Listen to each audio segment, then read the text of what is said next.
सुप्रभात बच्चों, आज की कक्षा में आप सभी का हार्दिक अभिनंदन है। बच्चों, भाषा अभ्यास में हमने विज्ञापन लेखन सीखा कि किस प्रकार से हमें विज्ञापन लिखना चाहिए। कई बच्चों ने बहुत सुंदर से बनाया। बहुत बच्चों ने अपनी उत्तर पुस्तिका में चित्र बनाया, विज्ञापन संबंधी जानकारियां भी दी, किंतु फिर भी आपसे कहा गया था कि समाचार पत्र अथवा मैगजीन का भी कटिंग करके आप लगाइएगा, क्योंकि विज्ञापन लेखन का क्षेत्र हो या पत्र लेखन का क्षेत्र हो, ये सारी चीजें केवल पढ़ने के लिए नहीं है या फिर समझने के लिए नहीं है, यह हमारे संपूर्ण जीवन का एक अनिवार्य हिस्सा भी बन सकता है अगर हम ध्यान से इसको समझ ले कि किस प्रकार से विज्ञापन लेखन एक प्रकार की कला है, पत्र लेखन एक प्रकार की कला है, तो हम इसमें रोजगार भी प्राप्त कर सकते हैं। आप प्रारंभिक कक्षाओं से ही पत्र लेखन का अभ्यास करते हैं, फिर भी पत्र लेखन के क्षेत्र में कई बार त्रुटियां हो जाती हैं। तो बच्चों, हमको ध्यान देना है कि पत्र लेखन किस प्रकार से करें कि कोई भी त्रुटि न हो। तो आज की कक्षा में हम पत्र लेखन का अभ्यास करेंगे। बच्चों, आज की कक्षा प्रारंभ हो रही है पत्र लेखन से। सबसे पहले हम जान ले कि पत्र के कितने प्रकार हैं। तो पत्र के 2 प्रकार हैं। आप सभी को यह जानकारी है। अनौपचारिक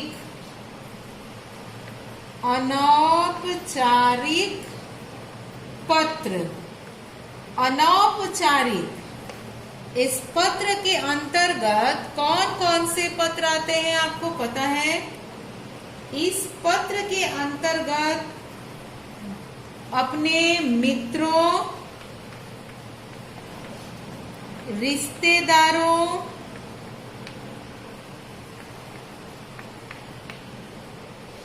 या सगे संबंधियों को जो पत्र लिखते हैं उसे ही हम अनौपचारिक पत्र कहते हैं। अनौपचारिक का मतलब ही होता है जिसमें किसी हमें औपचारिकता की आवश्यकता ना हो। अंग्रेजी में हम इसको कहते हैं इनफॉर्मल और हिंदी में अनौपचारिक, जिनसे हमें किसी फॉर्मेलिटी की आवश्यकता ना हो, औपचारिकता की आवश्यकता ना हो, और हम अपनी बात को पूरी तरह से इनको समझाकर कह सके। ऐसे पत्रों को अनौपचारिक पत्र कहते हैं। और यह पत्र मित्रों, रिश्तेदारों या सगे संबंधियों को लिखे जाते हैं। इन पत्रों को लिखने का तरीका अलग होता है, जब मैं आपको आगे बताऊंगी। तो पहला हो गया अनौपचारिक पत्र। अब हम दूसरा है औपचारिक। दूसरा औपचारिक पत्र। पहला अनौपचारिक, दूसरा औपचारिक। यह औपचारिक पत्र किसको लिखा जाता है? यह औपचारिक पत्र हमारे दैनिक जीवन में सबसे अधिक व्यवहार में आने वाला पत्र होता है। यह पत्र हम किसको लिखते हैं? यह हम अपने विद्यालय के प्राचार्य को या प्रधानाचार्य को या किसी समाचार पत्र के संपादक को या किसी कार्यालय के मुख्य ऑफिसर को, इस तरह के पत्रों को प्राचार्य को, संपादक को या किसी अधिकारी को इस तरह के पत्र लिखे जाते हैं। बच्चों, ध्यान देना है कि ये जो हम औपचारिक पत्र लिखते हैं, इसको हम संक्षेप में लिखते हैं। औपचारिक पत्र संक्षेप में, अनौपचारिक पत्र को विशेष रूप से। इसको संक्षेप में लिखने का कारण यह है कि प्राचार्य हो, संपादक हो, अधिकारी हो या किसी कार्यालय से संबंधित कोई पत्र हो, तो जो भी लोग होते हैं उनसे हमारा कोई रिश्ता नाता नहीं होता है। जैसे हम अपने मित्रों से बात करते हैं, क्या हम अपने प्राचार्य से या अधिकारी से बात कर सकते हैं? बिल्कुल नहीं। हम इनसे मुख्य बातें करते हैं और अपने मित्रों से, रिश्तेदारों से हम अपने दिल की, मन की सारी बातें करते हैं। इसलिए दोनों पत्रों को लिखने का तरीका बिल्कुल अलग होता है। तो आज की कक्षा में हम सबसे पहले औपचारिक पत्र का अभ्यास करेंगे। ठीक है बच्चों, सबसे पहले ध्यान दें, औपचारिक पत्र का प्रारूप। प्रारूप का मतलब होता है पत्र को लिखने का जो तरीका है, कौन कौन सी बातों पर हमें ध्यान देना चाहिए। औपचारिक पत्र में सबसे ऊपर भेजने वाले का नाम और पता। औपचारिक पत्र, भेजने वाले का नाम और पता, पत्र प्राप्त करने वाले ये तिथि, पत्र प्राप्त करने वाले अधिकारी की उपाधि व पता, संबोधन, पत्र की विषय वस्तु, सबसे नीचे समापन और हस्ताक्षर। ध्यान दीजिएगा बच्चों कि किस प्रकार से हम औपचारिक पत्र को लिखते हैं। इसको आप अपने पुस्तक में अवश्य नोट कर लीजिएगा। अनौपचारिक या व्यक्तिगत पत्र का प्रारूप। जो अनौपचारिक पत्र होता है उसको किस प्रकार से लिखते हैं? बड़ों के लिए माता पिता, गुरुजन, छोटों के लिए प्रिय, प्रियवर। बड़ों के लिए लिख सकते हैं पूज्य, पूजनीय, वंदनीय, पूज्यवर। छोटों के लिए प्रिय लिख सकते हैं, मित्र है तो प्रियवर या उसका नाम भी लिख सकते हैं। संबोधन लिखने के बाद अभिवादन, सबसे ऊपर पत्र में उनको संबोधन के बाद अभिवादन इस प्रकार से, और बीच में विषय वस्तु, अंत में समापन। ठीक है बच्चों, अब कैसे लिखना है उसका मैं आपको कुछ उदाहरण दे रही हूँ। बच्चों, सबसे पहले मैं आपको उदाहरण दे रही हूँ अनौपचारिक पत्र।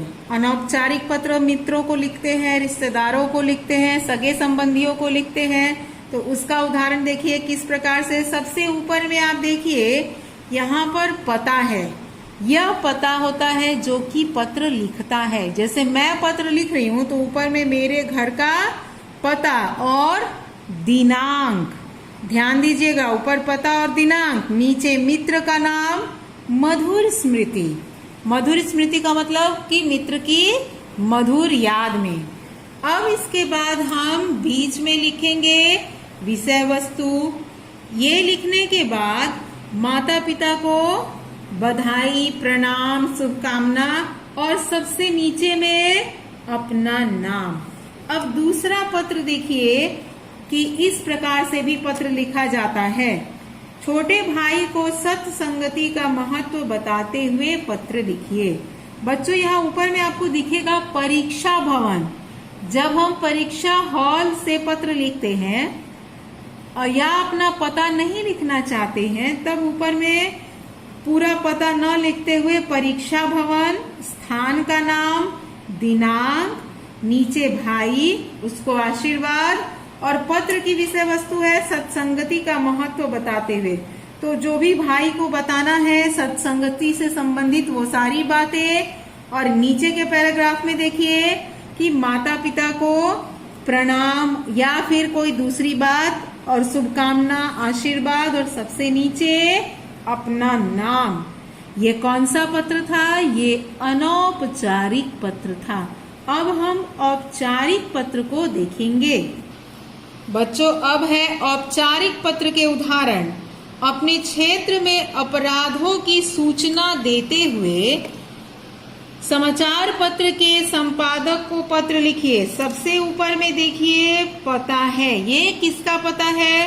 आपको बताया गया था ना कि जब हम औपचारिक पत्र लिखते हैं तो सबसे ऊपर में भेजने वाले का पता, उसके बाद में जिनको पत्र दिया जाता है उनका पता। तो जो पत्र लिख रहा है उसका पता, उसके बाद में संपादक और नई दिल्ली, ये सारी चीजें हैं। उसके बाद है विषय, बढ़ते अपराधों की सूचना। आपने पत्र का अभ्यास किया, आपको पता है कि विषय कहाँ लिखना चाहिए, महोदय। इसके बाद से आप पत्र की विषय वस्तु लिखेंगे कि आपके क्षेत्र में अपराध बढ़ रहे हैं तो क्या परेशानी आ रही है। सबसे नीचे में धन्यवाद, अपना नाम भवदीय, अंशुमन मतलब आप कोई भी नाम दे सकते हैं, और पद नाम मतलब कौन है ये अंशुमन जिसने पत्र लिखा है।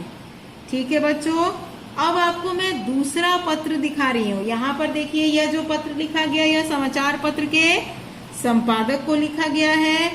अब हम दूसरा देखेंगे नगर निगम के प्रबंधक को। सबसे ऊपर में पत्र लेखक का पता, जिसको पत्र लिखा जा रहा है उसका पता, विषय वस्तु, और अंत में आप जो कुछ अपनी ओर से बातें कहना चाह रहे हैं वो सारी चीजें हैं। सबसे नीचे धन्यवाद भवदीय, यहाँ पर नाम, और आप अपना पद नाम भी लिख सकते हैं। बच्चों ये तो रहा किसी कार्यालय, किसी संपादक को पत्र लिखने का तरीका। अब आप प्रधानाचार्य को पत्र लेखन का तरीका देखिए। बच्चों अब पत्र है, विद्यालय के प्रधानाचार्य को पत्र लिखकर पुस्तकालय में हिंदी पत्रिकाएं मंगवाने के लिए प्रार्थना कीजिए। सेवा में प्रधानाचार्य, स्कूल का नाम, नई दिल्ली, और विषय किस चीज के लिए पत्र लिखा जा रहा है। अब इसके बाद देखिए महोदय, सविनय निवेदन है कि हमारे विद्यालय का पुस्तकालय अत्यंत समृद्ध है, किंतु विद्यार्थियों की संख्या के अनुपात में हिंदी पत्रिकाओं का अभाव है। ठीक है बच्चों, हिंदी हमारी राष्ट्रभाषा है, अधिकांश छात्रों की मातृभाषा भी, इसलिए छात्र हिंदी पत्रिकाएं अत्यंत रुचि से पढ़ते हैं। साथ ही परीक्षा व प्रतियोगिता की दृष्टि से भी पत्रिकाओं से अतिरिक्त ज्ञान प्राप्त किया जा सकता है। आज हिंदी की भी अनेक ऐसी पत्रिकाएं उपलब्ध हैं जो विषय, भाषा और प्रस्तुति की दृष्टि से उच्च स्तरीय है। इसके बारे में ये सारी चीजें बच्चों, इतनी बातें हम नहीं भी बताकर संक्षेप में बता सकते हैं कि हिंदी की पुस्तकालय में हिंदी की पत्र पत्रिकाएं क्यों आवश्यक है। और अंत में आपसे अनुरोध है कि विद्यार्थियों की आवश्यकता को ध्यान रखते हुए विद्यालय में पत्रिकाएं मंगवाने की व्यवस्था करें। हम आपके आभारी रहेंगे। और यहाँ पर आपका आज्ञाकारी छात्र या छात्रा नीचे अपना नाम और यहाँ पर दिनांक। तो बच्चों आपको क्या करना है समझ में आ गया, पत्र लेखन। और यहीं पर आप देखिए गृह कार्य, इसी में से आपके लिए गृह कार्य है। तो जो गृह कार्य के प्रश्न हैं मैं उस पर टिक लगा दे रही हूँ, आपको उन्हीं प्रश्नों को करना है। सबसे पहला प्रश्न संख्या 2, प्रश्न संख्या 3, प्रश्न संख्या 4, प्रश्न 5, प्रश्न 6, 1, 2, 3, 4, 5। ये 5 पत्र आपको अपनी उत्तर पुस्तिका में लिखना है। यही आपका गृह कार्य है। धन्यवाद बच्चों।